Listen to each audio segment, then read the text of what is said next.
Hey guys, RCE100 here, and this is my SC10 green and blue body. You can see I did some trimming on it. This is just going to be a quick little update, or just an update on the channel. Had to trim out the fenders quite a bit in the fronts.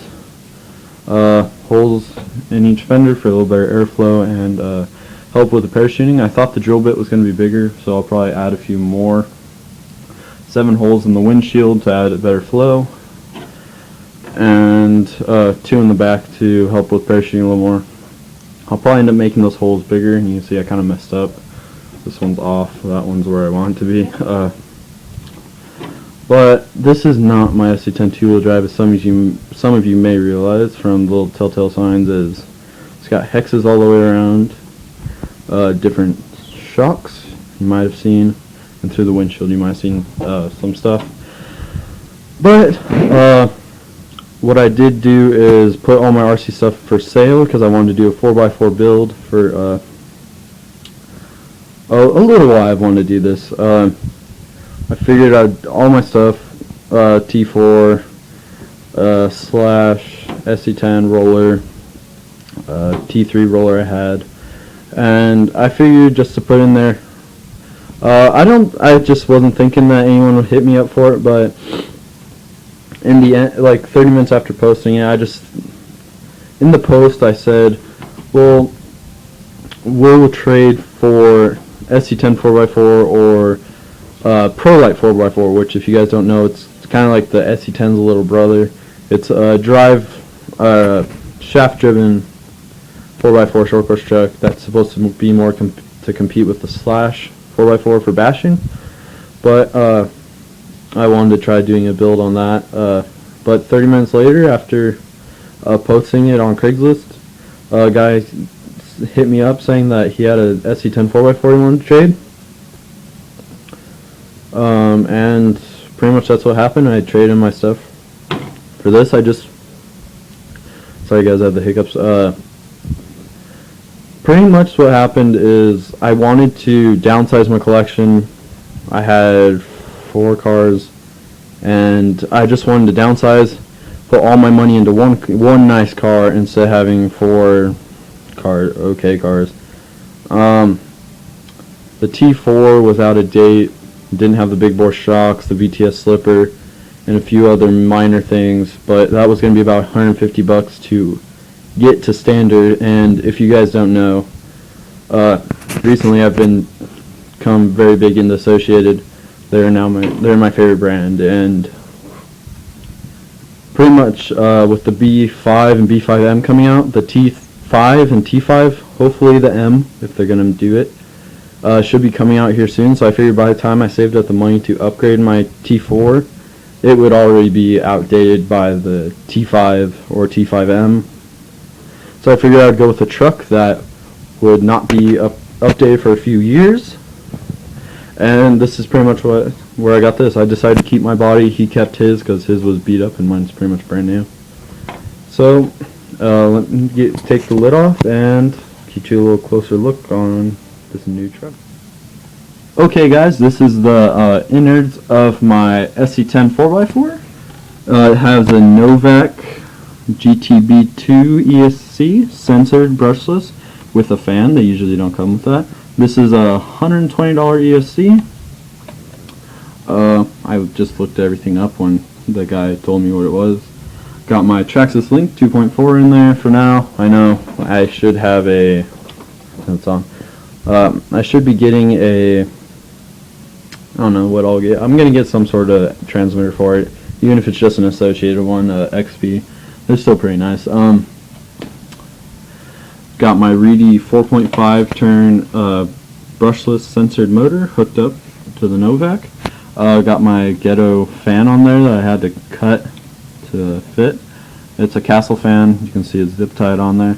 It's a little cattywampus, but with this wall right here, which I think is a design flaw, no air can get to this motor. It's almost like encapsulated to where the heat can't get away, and it just keeps everything right in there. It doesn't give much cooling, hence why I have all the holes in there in the body and this hideous fan on there, but it should help. Shocks are just your standard 13mm big bore shocks. Do have one preload clip. Oh shoot. Well, I have it on the innermost hole and the outermost hole to give it a little more, I need to raise the right height because it was just slammed, and until I can get preload clips, this is the only way I can really run it without it slapping the chassis all the time. I rebuilt the shocks, put 40 weight all the way around, front and rear. Front, I have it on the center hole on top, outer or innermost hole on the bottom. These are definitely going to have stiffer springs put in. But this is a very interesting way of doing the shocks. Is that screw holds this pin in. This is not threaded or anything, it's just sliding pin, and that is like almost like a grub screw or a set screw that holds it in. I really like that design, it keeps it in there well. One thing I did find is someone must have broken a shock, what are these called, the eyelets on the bottom of the shock, and didn't put the, what is it called, the ball stud back in, and that's why it moves around so much, because it's too loose. I mean, that's not doing it, but see how much play I have in before the shock moves. So I'm going to have to put some ball studs in there. And why does it keep turning blue every time I put my hand up to it? It has adjustable body posts, 4 holes, 3 or 4 holes on each one, I can't remember. I did chop the rear bumper, just didn't like how big it was. Nothing on the front bumper. I do have plastic hexes right now. I need to go to aluminum just so I don't spin out any wheels or hexes. Just steel turnbuckles. There's a JR590M servo in there. Fairly nice servo. It runs about $40. I'm running one of my hobby people 5,000 milliamp 35Cs right now. It runs pretty good on the street. I'll probably throw my Venom 40s for track though. It's got a cool little mechanism on how it's got this little lock. It's locked right now that holds it in, and with the battery inside, but it just snaps into place holding the battery strap in. This is a belt-driven system instead of your standard shaft-driven system. Up front is the clicker, which pretty much controls the power to the front wheels. Like if it's all the way loosened, it allows the front tires to spin freely without any power under braking or when you're off the throttle. But if it's all the way tightened, it's all-time four-wheel drive, four-wheel braking. I'm going to have to play with that a little. This is a very tunable truck, which I like. You can pretty much adjust anything you want on it. This is a slipper clutch back here. I haven't even taken the cover off for this. I haven't checked out the spur gear. Should probably do that and make sure it's not stripping. With that said, I can't tell you what gears I'm running, spur and pinion. It does have an aluminum motor plate that comes stock, which is nice. The reason I don't have any wheels on it right now is because one of them exploded, the RTR tires. I was running on my street yesterday. It was about 100 degrees, about 10 minutes into a run, and it just exploded. The foams went everywhere. They're gross. They're all dirty and muddy and just kind of nasty. But so I need to pick up a new pair of tires for it. Probably get one set for bashing and one set for racing. I haven't dug into the diffs at all. Probably will be doing this, checking out more into this truck. But guys, look for a review coming up on this truck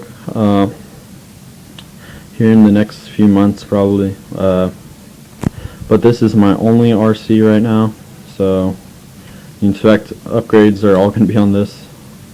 I'll probably be doing a nitro to electric conversion here fairly soon. I'm not going to give you any spoilers on what RC. All I can tell you is it'll be associated. So if you guys want to guess in the comments, go right ahead. And I'll also be trying to probably pick up a ProLite 4x4, the SC10's little brothers, I like to call it. It's a shaft-driven, more of a basher to compete with the Slash. But well, everyone says it can't race, and I've seen them. And when they're done right, they are monsters on the track, and I would like to try one. Obviously, that won't be for probably. I'll probably be coming in the next 365 days. I'd like to do that. So 365 days from now, if I don't have it done, then you guys can call me out on that one. But guys, thanks for watching. Like, comment, subscribe, and I'll give you this little speed tease without the tires on. So it's gonna sound terrible. Trust me, it does sound better once the tires are on. And just I'll show you how fast the servo is. It's pretty deep. Just go ahead and turn this on. Flip the nice pretty orange switch. Everything lights up. Fans turn on, you can hear that. Servo. Then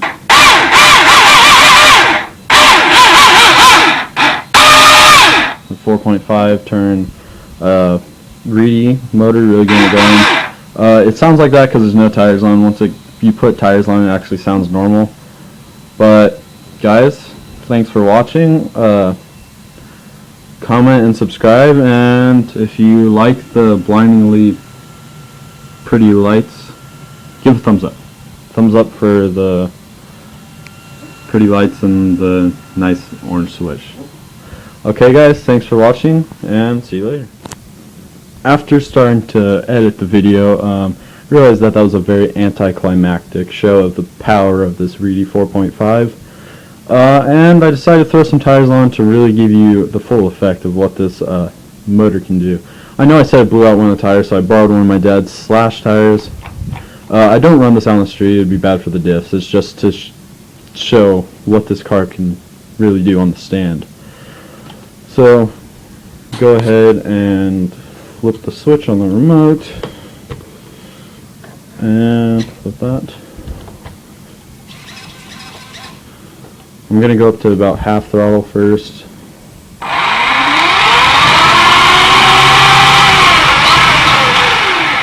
That's at half, and now we'll go to full.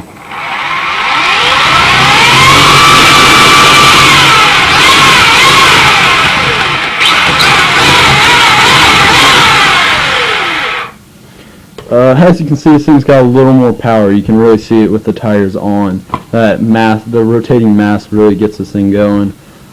And fans working correctly on the ESC and motor.